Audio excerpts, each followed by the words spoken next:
for B2B marketing and engagement So the on question, WeChat okay, the question is, what are some strategies for B2B marketing and engagement? and engagement? Like Yeah. Okay, great. You mean in overseas market or? I mean, if you can talk more about the domestic side and also on the overseas side. Sure. So we have so many models. B2B advertisement can also do B2B because we can target to every kind of user that you want to target to, because we have big data information, but we don't release to any third party. But we can really precisely target to the user that you want to target to. For example, you want to target to the financial people, and we can search out the financial group, the people who are working in finance. And even we can target to those different levels or management. So we're still targeting to the end users, but we can target to the target users that you are aiming to. It's the same, it's more precise. Yeah, give a question. Yeah. Do you have a content, content management program, to get content onto your WeChat platform? The question is, do you have a content management platform to get content onto your platform?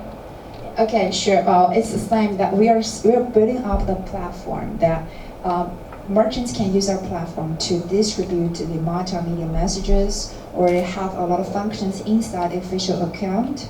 But we don't do anything for the merchants. We have APIs and we establish the way out that people can just, or merchants can just use it, but we don't have any content plan. If I can follow, I mean, like Google, for example, if you want to find out the weather, you want to find out sports results, they have it on Google because they buy that content. So it makes it convenient for the Google user. So I'm asking about TenCent. I know the ecosystem nowadays is that what do you want to keep people in WeChat, right? Sorry, anyone can hear me? So what I'm saying is that the WeChat ecosystem is such that you want to keep people in the WeChat ecosystem, correct?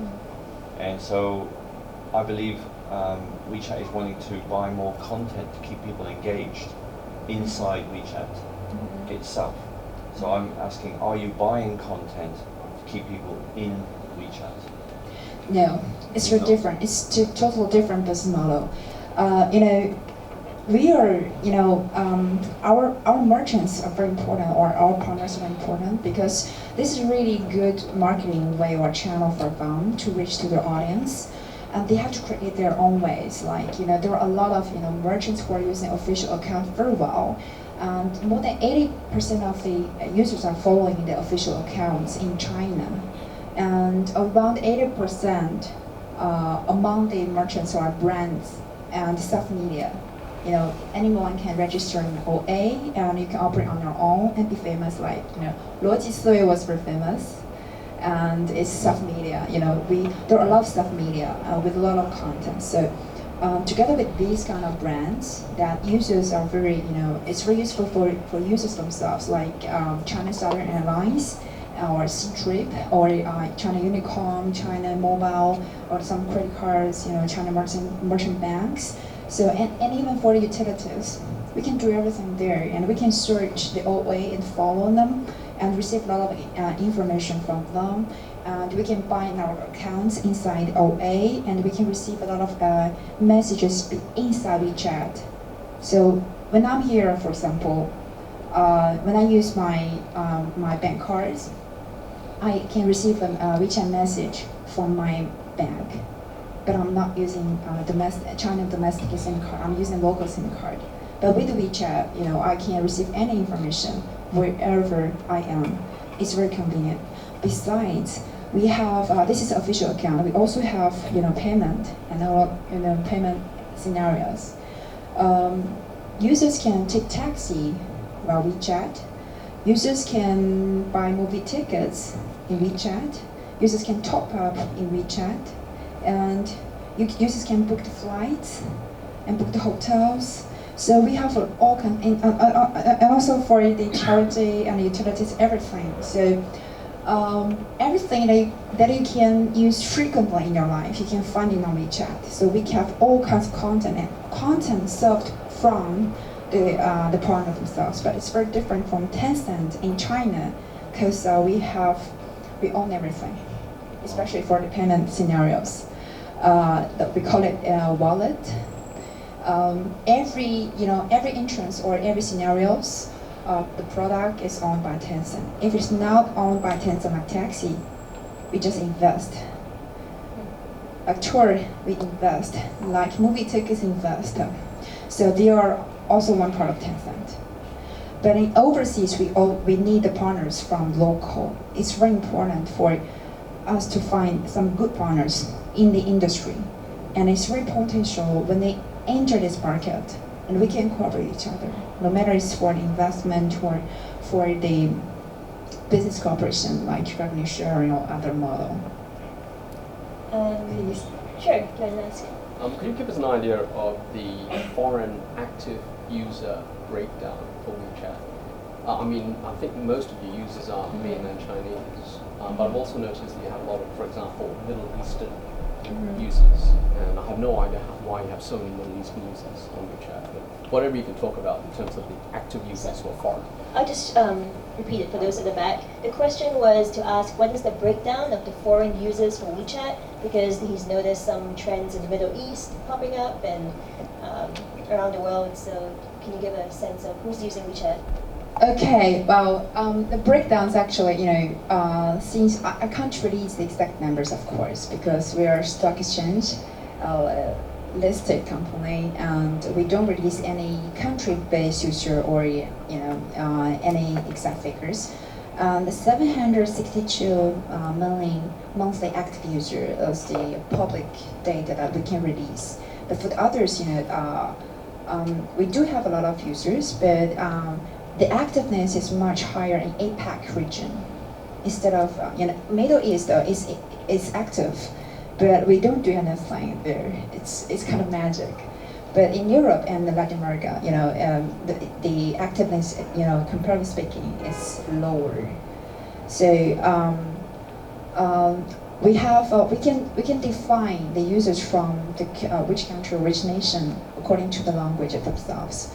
But we can't have very detailed, exactly which country are they from or what kind of nation they're using. Because in Singapore, the version mostly are in English, and probably some Chinese who immigrate here are using English version, or probably some students are studying here, they register in local and use English version. So we all target them as English speaking, in the community. But I noticed you have an Arabic language version, so I'm wondering, is that actually quite active? It is. So the question is the Arabic version active? The answer is yes. So I have a question before we go back to the audience, which is, what are some of the strategies you use to break into new markets that did not work? Okay, well, because global market is really big, and for Tencent, Tencent is it's very it's very cautious when we make a move, and we have already tapped into all the markets, Middle East, Africa, European, Latin America, and we can't spend so much time if it's not so successful. We mean successful. It's more about the activeness, because we need to make commercialization based on the activeness. So then we'd rather to focus on the active countries instead, because we are also short of hands, so for some other countries, we just let them grow organically. So Middle East is the region that they grow organically, and it is active. So if you have any business or have any interest, we can probably talk offline. Yeah. Excellent. Did you have a question? Yeah, a question to the earlier one. What is your market share? Maybe you can express it in market share compared to WeChat and Line in Singapore, in Malaysia, in all these countries. So what's the market share of WeChat compared to Line and some other variations? Okay, well, in the APAC, WeChat is the most used one. It's from it's from authority. It just released global. What is the?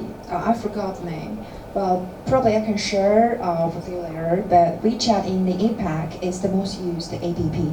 But we don't regard us as as kind of competitor or peers with Line or WhatsApp, because we're more of a platform, and we're building a kind of ecosystem. We're not only a social app or instant messenger, because we're having more. So in APAC, yes, WeChat is the most used one. Okay, do you have a question? Yeah. Wait, let me give you the mic. 1 moment.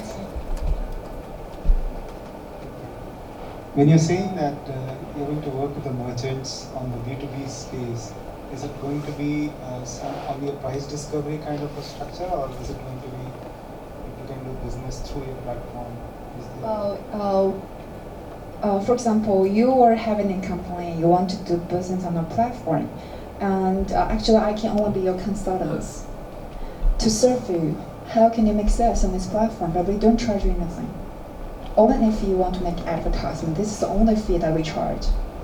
But so we have a lot of functions, and no matter you're doing, when you send out any information or promotion, media messages, or you want to develop anything, we have everything ready. The function is there, you can use it. So actually in the overseas, we are still at a kind of education stage for merchants, and we are absorbing more and more, big brands.